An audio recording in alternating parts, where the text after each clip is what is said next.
Ammati kaayyoon dhufaatii Yesuus Kiristoos gara biyya lafaa sii galeera moo siif hin galle? Dhufaatii Yesuus Kiristoos koo dhufaatii Muhammadii wajjin tokko miti bara.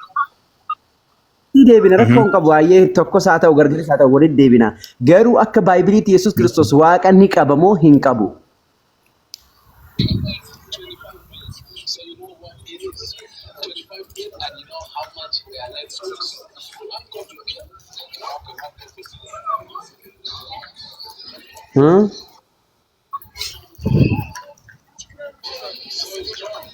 Abbaa qaba. Lakki abbaa sin gaafanne waaqa ni qaba moo hin qabu? Hin qaba yookaan hin qabu jedhi gabaabsi. Yesuus Kiristoos koo waaqa qaba yoo jenne na waaqa lama gochaa jirta bar. Yesuus Kiristoos abbaa qaba. Abbaan waaqadha. Kanaafuu waaqa hin qabuumi? Isaan sadanuu waaqa tokko bar. Qoy. Yesuus waaqa hin qabu miti? Sadanuu waaqa tokko isaanii. Na waan siin jedhe inni waaqa hin qabu mii siin jedhe.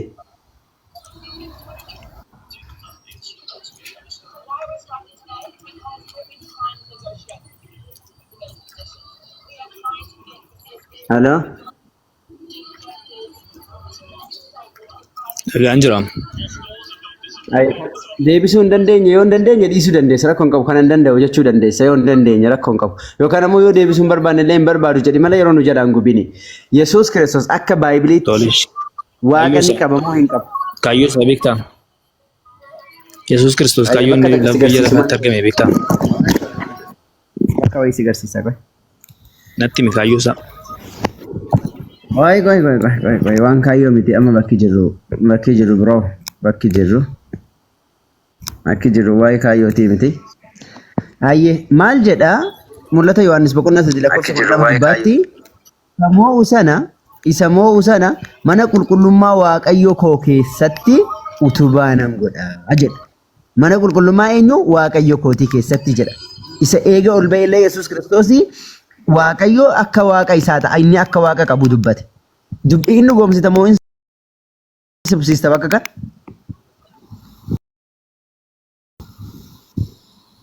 Inni sirriidha. Hayyee kanaafuu Yesuus waaqa qabaami?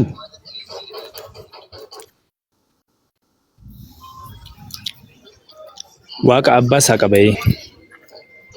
Thank you. Waaqa qaba. Hayyee Waaqayyo amma akkamittiin waaqa qaba ree? Waaqayyoof akkamitti wanni qaamni biraa waaqa ta'a ree? Waaqayyo meeqa jira ree? Amma waaqa Yesuus Kiristoos waaqa abbaanis waaqa. Waaqa meeqa jira ree? Waaqa tokko sadan waaqa tokko sadanuu waaqa tokko sadanuu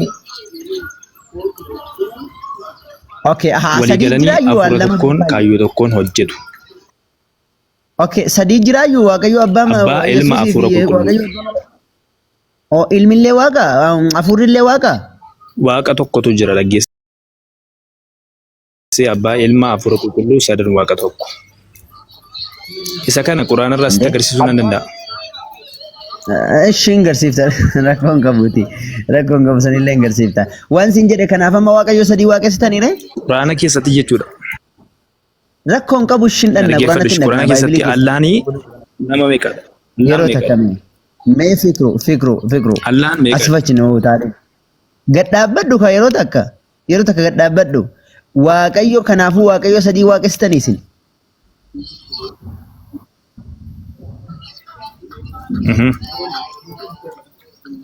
Okay.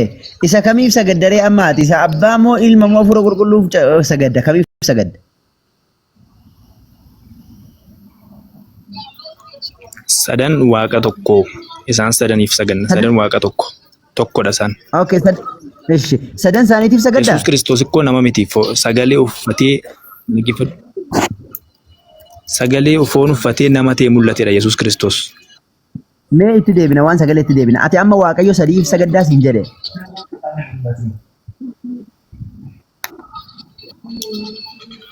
Na dhaggeeffadhu Yesuus Kiristoos karaa gara abbaatti geessudha. Mee karaa itti deebina. Karaa sagalee Waaqayyoo foon uffatee biyya lafaatiif ergamedha. Mee waan siin jedhe Waaqayyo sadaniifuu qoba qobaas sagaddamoo walitti qabdee bakka takka sagaddaaf siin jedhe. Sadan isaanii tokkotti sagaddaa. Sadanuu tokkodha. Ha tokkoof sagaddaa? Isa kana quraanarraa si deemiti hubadhu. Waan quraanatti deebina. Ayyee bakka takka si gaafadha. Waaqayyo sadii erga jettee Maarqos boqonnaa 12 lakkoofsa 19 gubbaatti Yesuus maal jedhee inni hundumaarra caalu dhagaye yaa Israa'el gooftichi Waaqayyo keenya kophaa isaa gooftaadha jedhe. Kophaa isaa gooftaadha jedhe.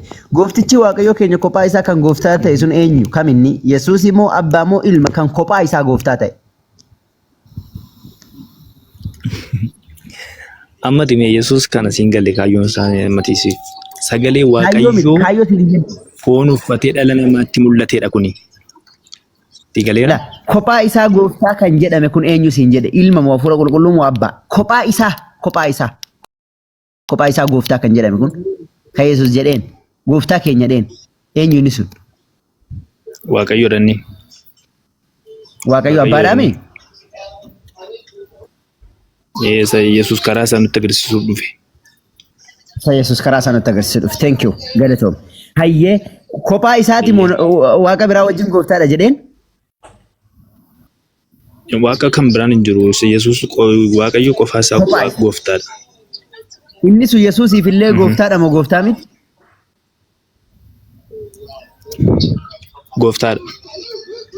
Gooftaadha. Yesuusiif illee waaqa moo waaqaa miti?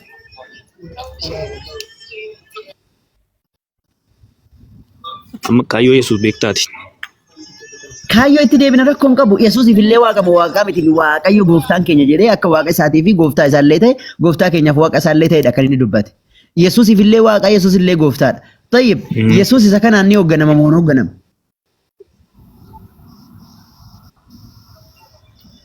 Ni hoogganama. Maaliif hin hoogganamu? Isaan hooggana. Waliin hojjetu barime. Faallaa waliin hojjetanii hafuura tokkoon yaada tokkoon hojjetu. No, Yesuus Yesuusii ergamaadha inni isa ergate. Yesuus hoogganamaadha inni immoo isa hoogganu. Waaqayyo isa dubbii itti himu Yesuus immoo dubbii uummata kanaan ga'a. Malee wajjin hojjetu jechuun isa kana malee yaada Waaqayyo sheer godhee wajjin hojjeta jechuudha miti. Waan Waaqayyo isa jajee Yesuus immoo raawwata. Yesuus fakkeenyaaf yoo fayyisuu barbaade yoo isa kadhate Waaqayyo isaaf dhaga. Yoo Yesuus beela'e Waaqayyo isa nyaachisa. Yoo Yesuus du'e Waaqayyo isa kaasa. Sani malee wajjin akka tamma jechaa jirtu kanatti Waaqayyoon qixxee ta'ee isaa wajjin waa hojjeta jechuu osoo hin taane Waaqayyotu karaa isaa hojjeta. Fakkeenyaaf amma mee yeroo tokko bakka takka si agarsiisa. Hojii ergamootaa boqonnaa 2. Maal jedha kunooti asirratti isin yaa warra Israa'elii jedha. Hojii ergamoota boqonnaa 22 gubbaatti isin yaa warra Israa'el dubbii kana dhaga'a. Dubbii kana dhaggeeffadha. Waaqayyo harka Yesuus nama Naazireet. Yesuus nama beeki. Waaqayyo harka Yesuus nama Naazireet kanaan hojii aangoo isaa dinqiidhaa fi milikkita garaagaraa kan isin beektan isin gidduutti hojjechuu isaatiin fudhatama isa godhee jedha. Yesuus kan fudhatama ta'e iyyuu Waaqayyo karaa isaatiin hojii hojjechuudhaan Yesuus fudhatama ta'e malee Yesuus waan takkatti illee hin qabu.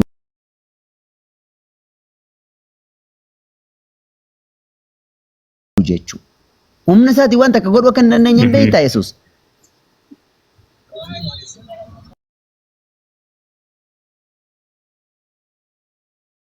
Hin godhu. Thank you. Yesuus humna isaatiin homaa godhuu hin danda'u. Hayyee. Tayyib akkas ta'an Yesuus guyyaa dhumaa sanillee akka hin beekne beektaa?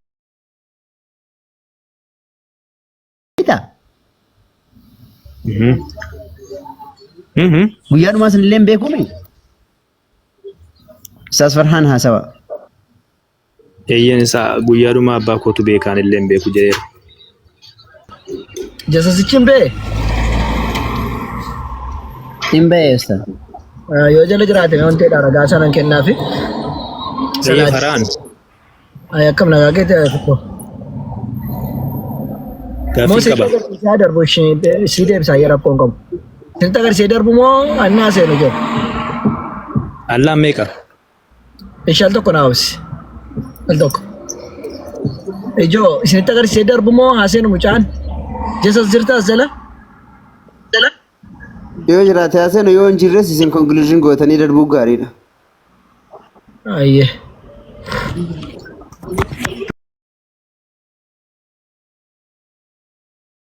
Duratti dubbannaa jechuudha. Israa'el kan jedhu maalinni kan jedhu. Israa'el warra Waaqayyo warra Kanaanotaaf kenne keessaa Kanaanota isaaniif kenne keessaallee warra sanaafis Israa'eliin jedhama. Garuu Israa'el jedhee kan jalqabamu gaafame eenyu inni irra walii galee sila dubbannee turre hiikni isaa maalinni kan jedhu isinitti agarsiisa jechuudha. Hiikni isaati Ingiliffaan isin agarsiisa. In the Torah Tooraat keessatti yookaan muka kumoofaa seerota 5 jechuudha Tooraa jechuun. And in Jewish text hiika warra Jews keessatti kan kennamu the name Israel maqaan Israel jedhamu is an alternative name of Jacob maqaa Yaaqoobiif kennamedha. In the Hebrew language afaan loga language keessatti Isra jechuun means to wrestle mo'achuu jechuudha. Isra jechuun sila maaliin jedhamu caalaan mo'achuu jechuudha means Isra means Israa fi ilirraa dhufeen jedheeni sila Isra jechuun wrestle mo'achuu dilmaadrag jechuudha. Mo'achuu jechuudha. And il jechuun immoo means God Waaqayyo jechuudha. Sini galee hiikni isaa maaliin jennaan that is the wrestle of the Lord. Kana jechuun kan Waaqayyo mo'ate jechuudha. Walii galee amma sila isaa fiddee kan inni dubbataa ture jechuudha. Akkas inshallah Israa'el jechuun kan Waaqayyo mo'ate jechuudha. Jarri maal jedhan ture sila afaan Oromoo keessatti kan jira wayii tokko jira. Waaqayyo wajjin wal qabe jechuudha jedhanii hiikan isaa. Wallaansoo isa Waaqayyo wajjin wal qabe jechuudha. Akkas jedhanii ayyee tole. Sabboontoon deebisaa misilaa maarifa dubbatti wayina fakkaata gurrana qorqoree ture.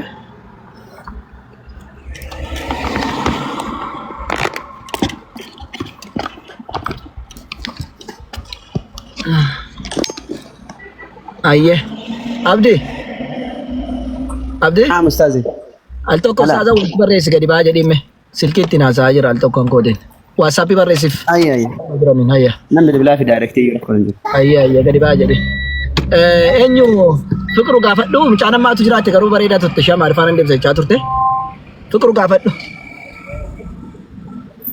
Yaalaa meeqadha? Baxlaa taphaa wagga.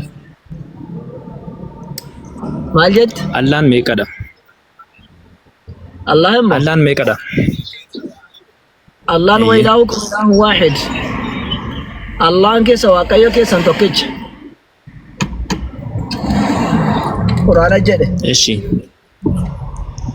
Quraana jedhe. Allaan gaafa waa'ee dhala namaa uumuu dubbate jechuudha Quraana keessatti. Gaafa maal uumuu? Gaafa waa'ee dhala namaa uumuu dubbate. Ayyee.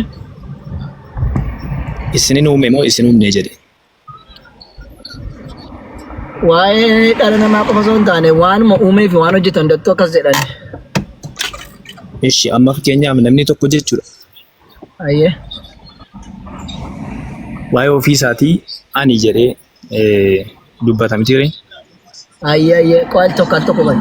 Abdii Muusaa yoo jiraatte paawar baankii fi chaarjii fidaa qottaadhiin yoo dhagaa jiraatte paawar baankii fi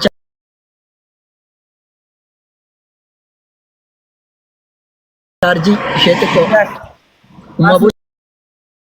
Kaasuu didee yoon sagaleetti qabee. Mana seenee ba'uure laata al tokko na obsituu naannoo fiigee deemee Seenaa hin kaasanu bilbilaan kaasanu seenaa. Ayyee naannoo faal tokko obsiishii Fiqru sii deebisa. Deeqaa lama qofa. Ifam.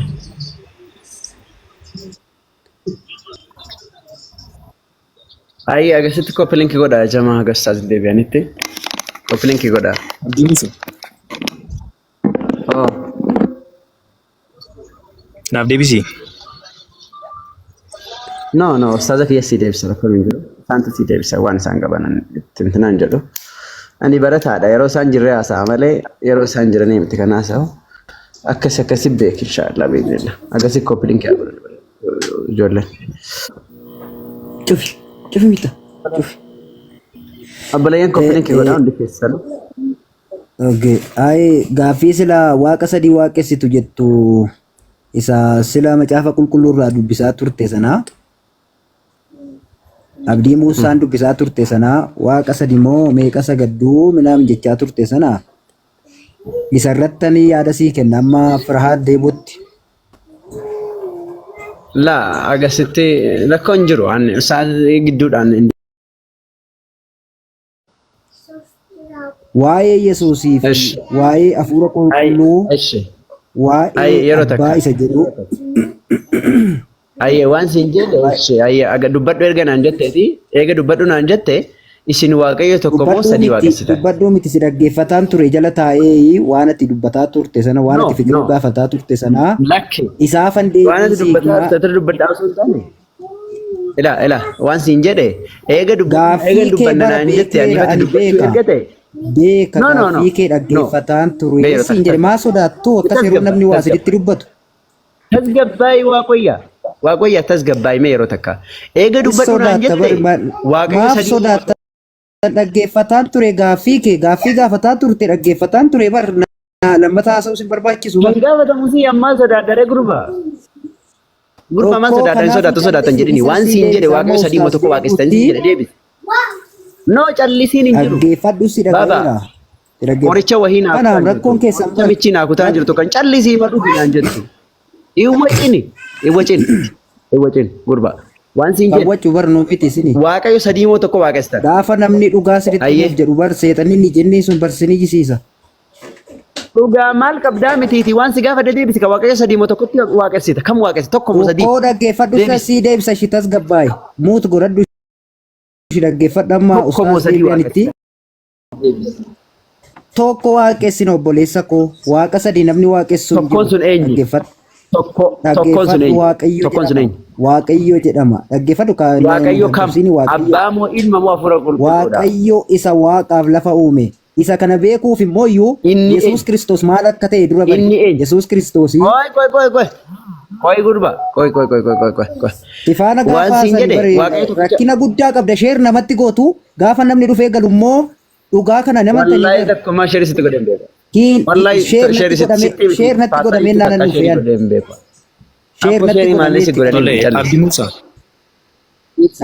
dhaggeeffadhu gaaffii keefan deebisii kenna namicha nan maal kun ijoo gooftaa sila maaliif akkatti muddamta gurba maaliif akkatti muddamta sil yeroo softu bar naar sabar sagalee waaqayyo waan ta'eef naar sabar yerooti dhugaa jallis sagalee waaqayyo tokko sagalee waaqayyo miti in sobda sagalee waaqayyo miti inni kun gaaffii biraas hin gaafadhaa dhiiftee amma isa waa'ee sadii jettee sadii waaqessitu isa jette gowwaan hin jiru bar gowwaa miti nu kiristaanonni waaqa tokkotti saganna Yesuus Kiristoos immoo maal akka ta'e Yesuus Kiristoos sagalee waaqayyoo isa foon uffatee gara biyya lafaa dhufee obboleessa koo sagalee waaqayyooti sagalee waaqayyooti hello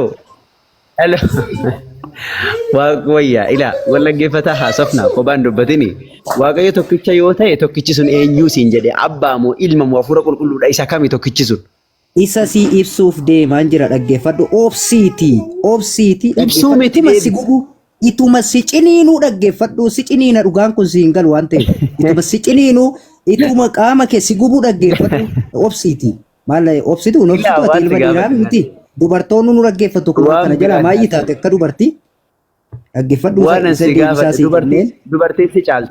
dubartiin si caalti walla